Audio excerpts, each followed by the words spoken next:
শেরপুরে খুচরা সার ডিলারদের লাইসেন্স বহালের দাবিতে মানববন্ধন শেরপুর ৩০ নভেম্বর খুচরা সার ডিলারদের লাইসেন্স বহাল রাখার দাবিতে রোববার দুপুরে সদর উপজেলা পরিষদ চত্বরে মানববন্ধন করেছে খুচরা সার ডিলার অ্যাসোসিয়েশন। বক্তারা জানান, ২০০৯ সালের নীতিমালায় বৈধ লাইসেন্স নিয়ে তারা কৃষকদের কাছে ন্যায্যমূল্যে সার পৌঁছে দিয়ে আসছেন, কিন্তু নতুন ২০২৫ সালের সার আমার প্রথম কথা হলো, আমি এই ব্যবসার ভিতরে দীর্ঘ ২০ বছর যাবৎ জড়িত। এই ব্যবসা থেকে আমার বড় সন্তানাদি আমার মা বাবাকে আমি চলাই এবং আমার এলাকার গরিব কৃষকদেরকে আমি হেল্প করি, তাদেরকে আমি সহযোগিতা করি।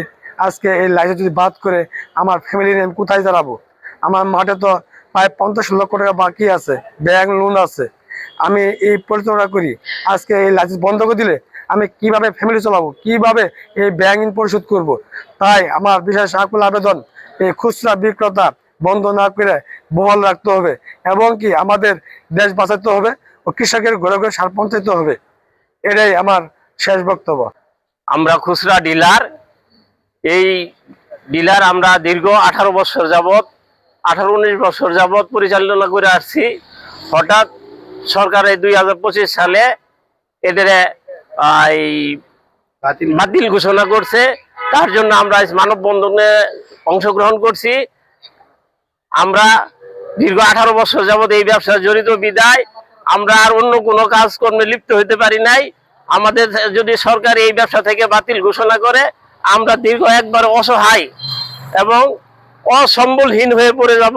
আমরা কৃষকের দোরগোড়ায় সার পৌঁছে দেই, কৃষকের আমরা পাশাপাশি বন্ধু হিসেবে ব্যবসা পরিচালনা করতেছি।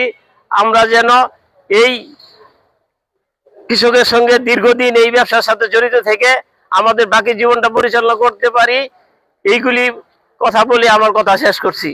নীতিমালা থেকে আমরা খুচরা সার বিক্রেতা, এর আগের থেকে আমাদের ব্যবসা কৃষকের সাথে। আমরা নগদ বাকি ব্যবসা করে আজ এসেছি ২৫ বছর যাবৎ। ২৫ বছর যাবৎ এই সার বেশি শুধু আমরা মাঠে কৃষকের, আমরা এক বস্তা সার বিক্রি করি ১০ টাকা লাভে, ২০ টাকা লাভে। আজকে ২০২৫ সালে এই ২০২৫ সালে নীতিমালা কি করলো? ৪৫,০০০ সার ডিলার এদের বাতিল করলো। আমাদের ৪৫,০০০ সারের ডিলার, সার ডিলার কি অপরাধ? আমরা কি অপরাধ করছি? ২০ টাকা লাভে কৃষকের সার দেই, বাকি দেই আজকে ৪০ থেকে ৫০ লক্ষ টাকা সারা বাংলাদেশের ৪৫,০০০ লোকের আমরা বাকি দিছি। এই টাকা কে দিব? কৃষকে দিবে। আমরা যখন সারের তালা দোকান বন্ধ হয়ে যাবে তখন কি আমাদের টাকা দিবে? আমাদের ব্যাংক ঋণ আছে, আমাদের এনজিও বিভিন্ন আমরা আজ আমাদের এক সাব ডিলারের মেম্বার ৭-৮ জন করে। আমরা এই বয়সে কোথায় যাব? এখানে অনেক বৃদ্ধ লোক আছে, আমরা কোথায় যাব, কি করব? আমাদের ৪৫,০০০ লোকের পেটে লাথি মারছে।